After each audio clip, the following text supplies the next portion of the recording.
ಇನ್ನು ಮೋದಿ ವಿರುದ್ಧವಾಗಿ ಡಿಸಿಎಂ ಡಿಕೆ ಶಿವಕುಮಾರ್ ಅವರು ಕೆರಳಿ ಕೆಂಡವಾಗಿದ್ದಾರೆ. ಸೋಲ್ತೀವಿ ಅಂತ ಗೊತ್ತಿದ್ದು ಬಿಲ್ ತಿಂದಿದ್ದಾದ್ರೂ ಯಾಕೆ ಅಂತ ಹೇಳಿ ಪ್ರಶ್ನೆಯನ್ನ ಮಾಡ್ತಾ ಇದ್ದಾರೆ. ಮಹಿಳಾ ಮೀಸಲಾತಿ ಅವರೊಬ್ಬರ ಆಸ್ತಿ ಅಲ್ಲ, ದಕ್ಷಿಣ ಭಾರತಕ್ಕೆ ಅನ್ಯಾಯ ಮಾಡಿದ್ರೆ ಸಹಿಸೋದಿಲ್ಲ ಅಂತ ಹೇಳಿ ಕೆರಳ್ತಾ ಇದ್ದಾರೆ ಡಿಸಿಎಂ ಡಿಕೆ ಶಿವಕುಮಾರ್ ಅವರು ಮೋದಿ ವಿರುದ್ಧವಾಗಿ. ಬಿಲ್ಗೆ ಸೋಲು ಈಗ ಇದು ವಿಪಕ್ಷಗಳಿಗೆ ಸಂದ ಜಯ ಅಂತೇಳಿ ಹೇಳ್ತಾ ಇದ್ದಾರೆ. ಮಹಿಳಾ ಪರ ನಿಂತಿರೋದು ಕಾಂಗ್ರೆಸ್ ಇಂಡಿ ಕೂಟ. ಇನ್ನು ಮಹಿಳೆಯರ ಪರ ಬಿಜೆಪಿ ಇಲ್ಲ, ಅವರದ್ದು ಬರೀ ರಾಜಕೀಯ ಅಷ್ಟೇ, ಮಾತುಗಳನ್ನ ಆಡ್ತಾರೆ, ಕೆಲಸವನ್ನ ಮಾಡಲ್ಲ. ಡಿಸಿಎಂ ಡಿಕೆ ಶಿವಕುಮಾರ್ ಕೆಂಡಮಂಡಲರಾಗಿದ್ದಾರೆ. ಮೋದಿ ವಿರುದ್ಧವಾಗಿ ಇಲ್ಲಿ ಮಾತನಾಡಿದ್ದಾರೆ. ಮುಖ್ಯವಾಗಿ ಈಗಾಗಲೇ ನರೇಂದ್ರ ಮೋದಿಯವರು ಈಗಾಗಲೇ ಲೋಕಸಭೆಯಲ್ಲಿ ಒಂದಿಷ್ಟು ಹೇಳಿಕೆಗಳನ್ನು ಸಹಿತ ನೀಡಿದ್ರು. ಅದು ಕಾಂಗ್ರೆಸ್ನ ವಲಯದಲ್ಲಿ ಚರ್ಚೆ ಮಾಡ್ತಾ ಇದೆ. ಕಾಂಗ್ರೆಸ್ ಆಗಿರ್ಬೋದು, ಬಿಜೆಪಿ ಆಗಿರ್ಬೋದು, ನರೇಂದ್ರ ಮೋದಿಯವರು ಮಾತನಾಡುವಂತಹ ಸಂದರ್ಭದಲ್ಲಿ ಕಾಂಗ್ರೆಸ್ನವರು ಯಾವುದೇ ಒಂದು ಯೋಜನೆಗಳು ಏನಿರ್ತವೆ, ಜನರಿಗೆ ಒಳ್ಳೆಯದಾಗುವಂತಹ ಯೋಜನೆಗಳಿಗೆ ಕಾಂಗ್ರೆಸ್ನವರು ಸಹಕಾರ ನೀಡೋಲ್ಲ, ಅದನ್ನು ನಂಬೋದಿಲ್ಲ ಅಂತೇಳಿ ನರೇಂದ್ರ ಮೋದಿ ಅವರು ಒಂದಿಷ್ಟು ಹೇಳಿಕೆಗಳನ್ನು ನೀಡಿರ್ತಾರೆ. ಈಗ ಡಿಸಿಎಂ ಡಿಕೆ ಶಿವಕುಮಾರ್ ಅವರು ಮೋದಿ ಅವರ ವಿರುದ್ಧವಾಗಿ ಕೆಂಡ ಕಾರ್ತಾ ಇದ್ದಾರೆ. ಸೋಲ್ತೀವಂತ ಗೊತ್ತಿದ್ದು ಬಿಲ್ ತಂದಿದ್ದಾದ್ರೂ ಯಾಕೆ ಅಂತೇಳಿ ಪ್ರಶ್ನೆಯನ್ನು ಮಾಡ್ತಾ ಇದ್ದಾರೆ. ಈಗಾಗಲೇ ಮಹಿಳಾ ಮೀಸಲಾತಿ ಅವರೊಬ್ಬರ ಆಸ್ತಿ ಅಲ್ಲ, ಅದು ಎಲ್ಲರ ಆಸ್ತಿ, ಅವರೊಬ್ಬರದೇ ಆಸ್ತಿ ಹೆಂಗಾಗುತ್ತೆ ಅಂತೇಳಿ ಪ್ರಶ್ನೆಯನ್ನು ಮಾಡ್ತಾ ಇದ್ದಾರೆ. ದಕ್ಷಿಣ ಭಾರತಕ್ಕೆ ಅನ್ಯಾಯ ಮಾಡಿದ್ರೆ ನಾವು ಯಾರೂ ಕೂಡ ಇಲ್ಲಿ ಸಹಿಸೋದಿಲ್ಲ ಅಂತೇಳಿ ಡಿಸಿಎಂ ಡಿಕೆ ಶಿವಕುಮಾರ್ ಅವರು ಮೋದಿಯ ವಿರುದ್ಧವಾಗಿ ಕೆಂಡ ಕಾರ್ತಾ ಇದ್ದಾರೆ. ಈಗಾಗಲೇ ಲೋಕಸಭೆಯಲ್ಲಿ ಮುಖ್ಯವಾಗಿ ನರೇಂದ್ರ ಮೋದಿ ಅವರು ಒಂದಿಷ್ಟು ಹೇಳಿಕೆಗಳಾಗಿರ್ಬೋದು ಸಾಕಷ್ಟು ಚರ್ಚೆಗೆ ಕಾರಣವಾಗಿತ್ತು.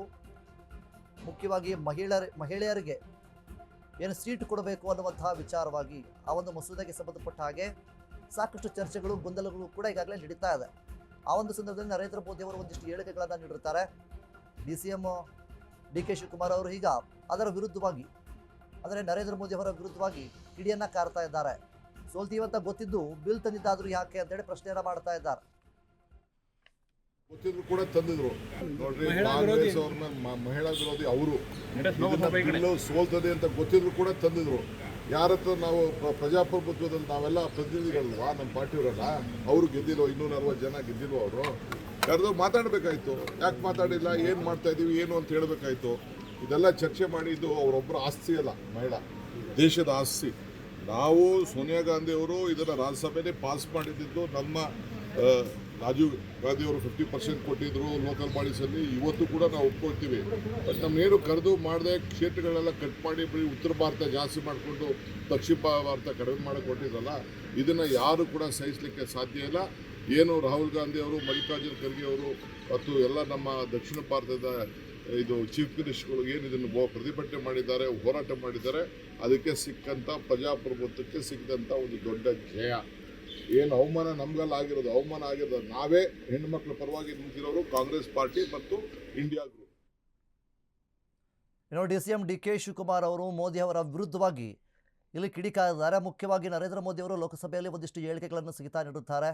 ಮಹಿಳಾ ಮಸೂದೆ ಅವರ ಬಗ್ಗೆ ಕೂಡ, ಅಂದರೆ ಮಹಿಳೆಯರಿಗೂ ಕೂಡ ಸೀಟ್ ಕೊಡಬೇಕು ಅನ್ನುವಂತಹ ವಿಚಾರವಾಗಿ ಅವರು ಒಂದಿಷ್ಟು ಹೇಳಿಕೆಗಳನ್ನು ಕೊಟ್ಟಿರ್ತಾರೆ. ಆ ಒಂದು ಹೇಳಿಕೆ ಕೊಡುವಂತಹ ಸಂದರ್ಭದಲ್ಲಿ ಕಾಂಗ್ರೆಸ್ನವರು ಜನರಿಗೆ ಆಗುವಂತಹ ಯೋಜನೆಗಳಿಗೆ, ಒಳ್ಳೆಯ ಯೋಜನೆಗಳಿಗೆ ಅವರು ಬೆಂಬಲವನ್ನು ನೀಡೋದಿಲ್ಲ ಅನ್ನುವಂತಹ ರೀತಿಯಲ್ಲಿ ನರೇಂದ್ರ ಮೋದಿ ಅವರು ಹೇಳಿಕೆಗಳನ್ನು ಕೊಟ್ಟಿರ್ತಾರೆ. ಈಗ ಡಿಸಿಎಂ ಡಿಕೆ ಶಿವಕುಮಾರ್ ಅವರು ನರೇಂದ್ರ ಮೋದಿ ಅವರ ವಿರುದ್ಧವಾಗಿ ಇಲ್ಲಿ ಕಿಡಿಯನ್ನು ಕಾರ್ತಾ ಇದ್ದಾರೆ.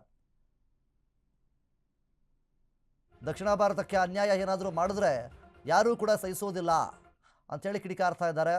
ಬಿಲ್ಗೆ ಸೋಲು ಇದು ವಿಪಕ್ಷಗಳಿಗೆ ಸಂದಿರುವಂತಹ ಜಯ ಅಂತೇಳಿ ಹೇಳ್ತಾ ಇದ್ದಾರೆ.